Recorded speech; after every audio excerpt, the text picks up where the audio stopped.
नमस्कार दोस्तों, उषा की आवाज़ चैनल में आप सभी का स्वागत है। हमारी आज की कहानी है तकलीफ।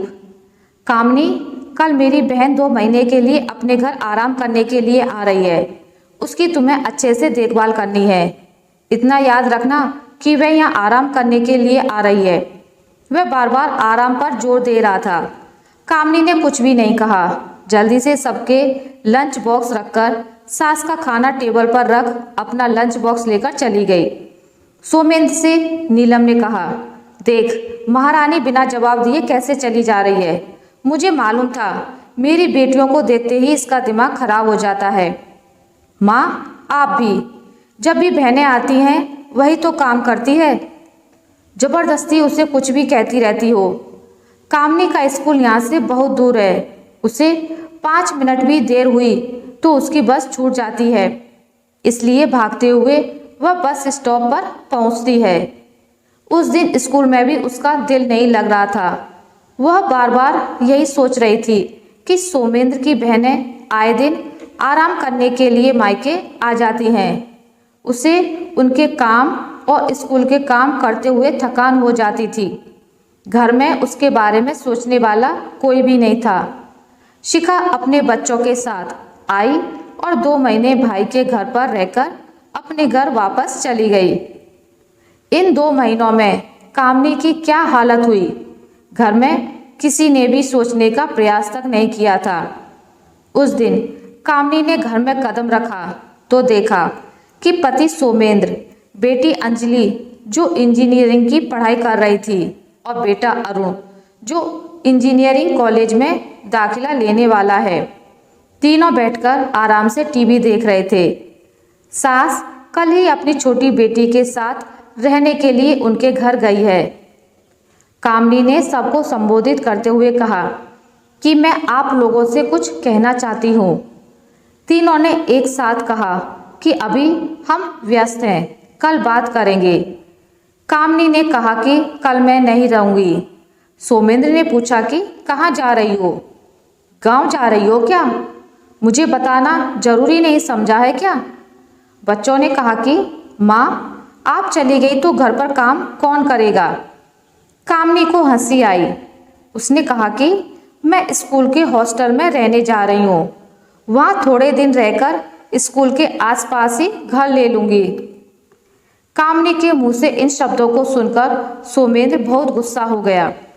उसने आवाज़ ऊंची करके कहा कि तुमने इतना बड़ा फैसला ले लिया है और मेरी राय तक नहीं ली है। तुम्हें हो क्या गया है? ऐसी कौन सी तकलीफ है जो घर छोड़कर जाना पड़ रहा है? कामनी ने कहा कि मैं अब घर और स्कूल का काम नहीं कर पा रही हूँ, मुझसे नहीं हो रहा है। अपनी सेहत का ख्याल मैं नहीं रखूँगी तो बाद में मुझे ही सहना पड़ेगा। इसलिए मैंने सोच लिया है कि मेरा ख्याल मैं खुद रखूँगी। आपने भी तो अपने इस घर को खरीदने से पहले मेरी राय नहीं जानी थी। मैं तो जाने से पहले बता रही हूँ। आपने तो यहाँ आने के 1 दिन पहले मुझे बताया था। मैं तो सब हमारे भले के लिए ही सोच रहा था। बच्चों का कॉलेज और मेरा ऑफिस यहाँ से नज़दीक पड़ता है, इसलिए लिया है। वही तो कह रही हूँ मैं कि हमारे में मैं कहाँ हूँ? मैं सुबह से लेकर रात को सोने तक आप लोगों के लिए काम करती आई हूँ।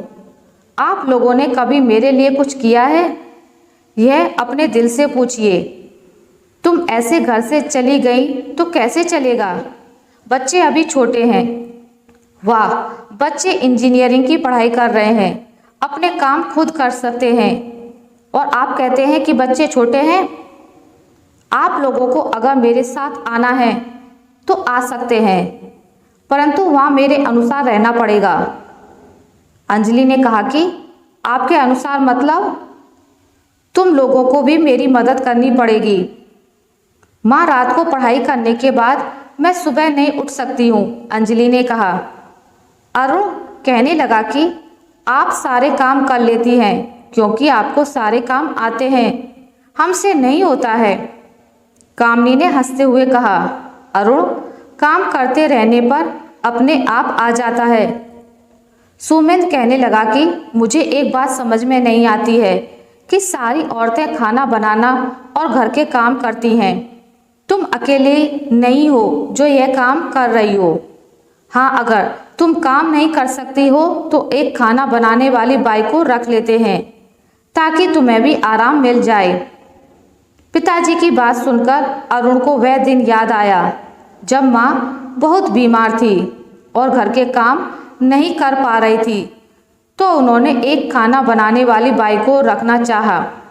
तो दादी ने बहुत तमाशा किया था कि कुकर रखना और सब्जी बनाना बहुत बड़ी बात नहीं है। हम लोगों की कोई फरमाइश भी तो नहीं है, जो खिलाती हो वही खा लेते हैं। ऐसा कहने वाली दादी ने कभी एक दिन भी कुकर चढ़ाने की कोशिश भी नहीं की थी।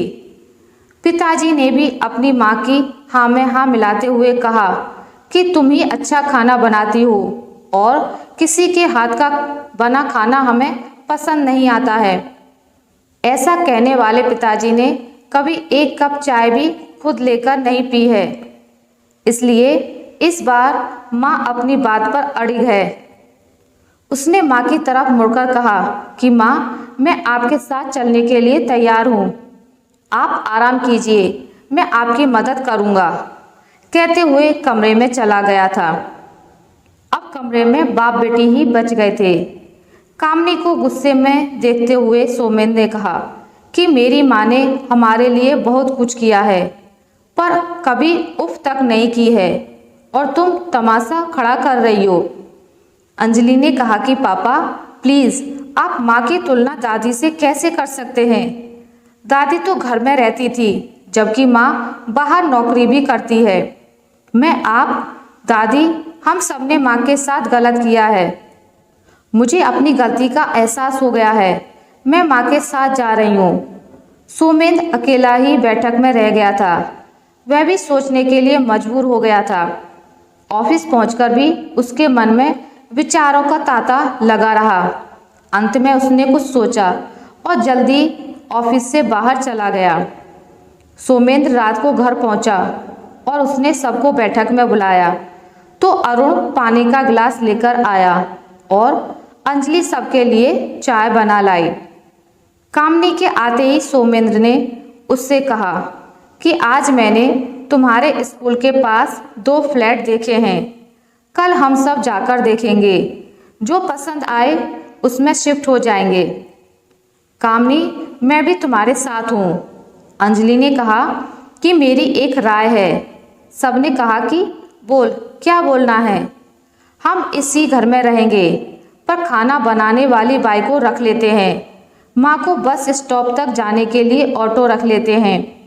सोमेन ने कहा कि ऑटो की ज़रूरत नहीं है, मैं ड्रॉप कर दिया करूँगा। इस तरह से सबने मिलकर कामनी की तकलीफ को पहचानने की कोशिश की और उसे दूर करने में उसका साथ दिया। माँ की तकलीफ को बच्चे और पति नहीं समझेंगे तो कौन समझेगा। उन्हें अपना समझिए और उनकी मदद कीजिए। जब औरत नौकरी कर सकती है तो पुरुष घर के कामों में हाथ क्यों नहीं बटा सकता है। आशा करती हूँ आपको मेरी आज की कहानी अच्छी लगी होगी। अगर आपको मेरी कहानी अच्छी लगी है तो इसे लाइक करें, ज़्यादा से ज़्यादा शेयर करें और अगर आप मेरे चैनल पर नए हैं तो इसे सब्सक्राइब करना ना भूलें। मिलते हैं एक नई कहानी के साथ, तब तक के लिए नमस्कार।